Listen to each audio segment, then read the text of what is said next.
Entonces tenemos aspectos éticos, aspectos de conveniencia, de intereses económicos.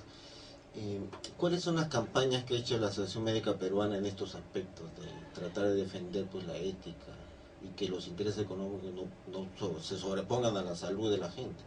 Mire, la Asociación Médica Peruana es una institución que representa a la profesión médica.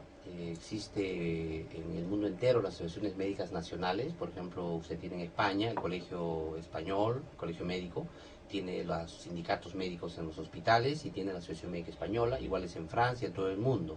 En consecuencia, hay una preocupación mundial de parte de las asociaciones médicas nacionales para discutir estos temas. El problema es, al interior del país, cómo nuestra institución logra volcar esta gran preocupación mundial. Y nosotros tenemos algunas directrices. La primera de ellas es repotenciar y reponer en su lugar la ética. Y creo que lo hemos expresado claramente, que tiene que ver con la llamada filosofía del no mal, es decir, en primer lugar no hacer daño, que es un principio hipocrático, que se decía primum non nocere, en primer lugar no hacer daño. Luego, curar. Esa es la idea, y esa es la idea que se impone hoy día en todos los ecologistas del mundo y en todas las grandes decisiones que se toman en el mundo. El segundo tema, después de recordarle a la población y a los médicos el tema de la ética, viene el segundo punto, de reconocer cuáles son los riesgos y los peligros que tiene, administrar el riesgo. Nosotros no podemos tener sociedades totalmente seguras, pero sí tenemos que tener una administración del riesgo. Cuando el riesgo no es conocido, es evidente que nadie es responsable de nada, porque nadie conoce el riesgo. Cuando el riesgo es incierto, claro que hay que tener precaución. Si no tienes precaución a un riesgo incierto, que se debate y se discute, pero no tomas ninguna precaución, ahí sí hay responsabilidad. Cuando el riesgo es conocido, ahí viene la prevención recién. Nosotros prevenimos, inmediatamente cuando es un riesgo, tenemos que prevenir. Y cuando uno desobedece el riesgo conocido, ahí evidentemente hay denuncias penales y civiles y toda la parte jurídica que viene encima. Eso tiene que conocerlo la población. Hay que administrar el riesgo en todo, no solamente en el tema de los alimentos, y ahora hablamos de los transgénicos. También en enviar un niño a la escuela, hay riesgos. También en coger una movilidad escolar, hay riesgos.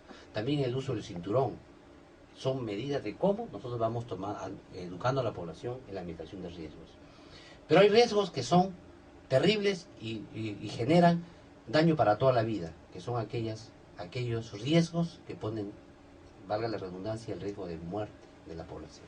Es decir, algo que un accidente de tránsito mata a un ciudadano. Ahí tenemos que intervenir nosotros con mucha precaución y con prevención. Pero hay riesgos también que nosotros los seres humanos lo hacemos por intereses económicos desmedidos.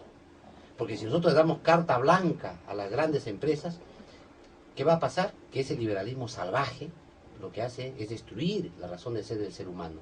Y ahí viene el tema de los transgénicos. Nosotros creemos que esta es una tecnología bienvenida. Dicho sea de paso, la Asociación Médica Peruana no es antitransgénicos. Nosotros lo que estamos es luchando porque se respete la biodiversidad y el centro de origen que tiene el país, y en consecuencia una tecnología que todavía está en investigación y todavía no está a punto y que nos dé todas las seguridades del caso, hay que tomar precaución y en consecuencia debe ser prohibida en estos momentos porque no es apta para un país que tiene tanta riqueza. Ese es el tema de fondo. ¿Y que deben tomarse medidas de bioseguridad a futuro? Claro que sí, porque vamos a tener el contrabando de transgénicos, vamos a tener el ingreso de transgénicos en modo furtivo, vamos a tener, por ejemplo, compra de maíz que se va a dar porque vamos a tener que comprar los productos obligatoriamente en el mercado, porque por el Tratado de Libre Comercio ya tenemos que comprar los transgénicos en el mercado, aunque no los produzcamos nosotros, pueden llegarnos importados, y no tenemos la seguridad de que ese maíz que llegue para consumo de los animales o de las aves, se llega a un terreno de cultivo y se plante.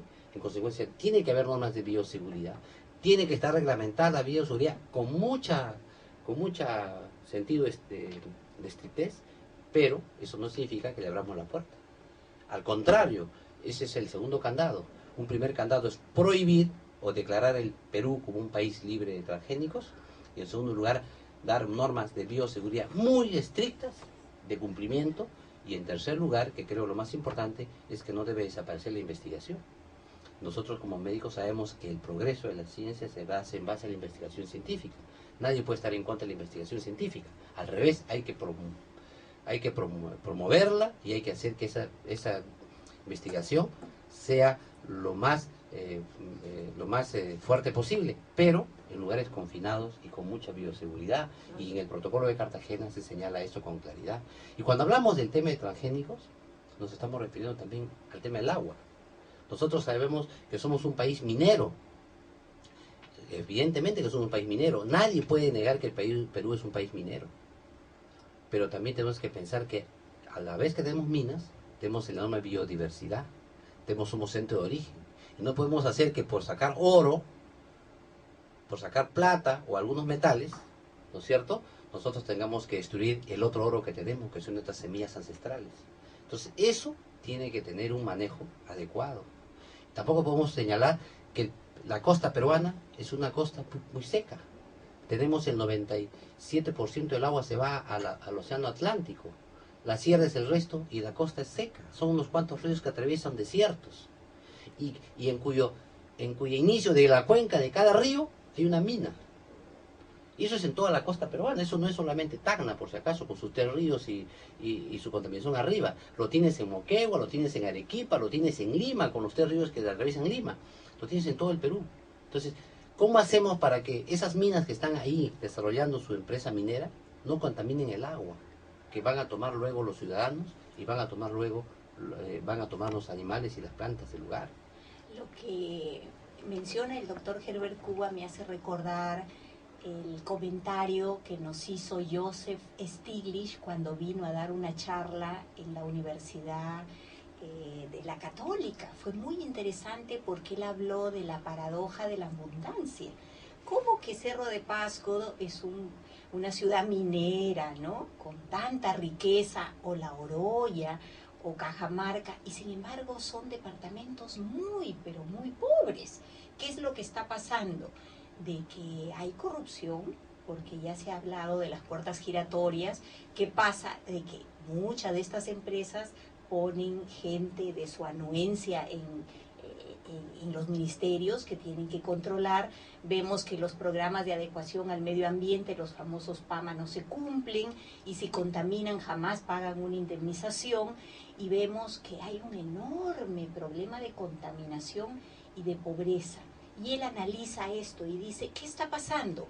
Yo conozco cómo se hacen esas negociaciones. Y esas negociaciones son totalmente adversas a los países que tienen estos recursos naturales. Entonces, y también él lo menciona claramente, hay clara corrupción, porque es más fácil pagarle $1 millón a una persona X que invertir en tratar esos desechos y no contaminar, cuando esto lo hacen en cualquier país desarrollado del mundo. O sea, las normas nacionales e internacionales existen. La pregunta es, ¿y por qué acá en el Perú no se cumplen? ¿Por qué en el Perú sí tienen que contaminar?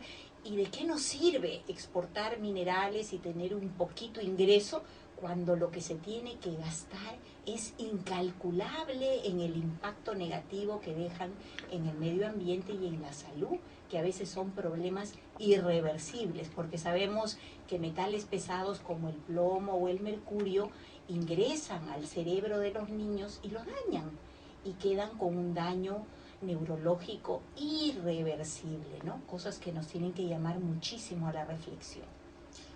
Vamos a hacer una pequeña pausa. Estamos conversando con la doctora Flora Luna y el doctor Herbert Cuba de la Asociación Médica Peruana. Volvemos en un instante.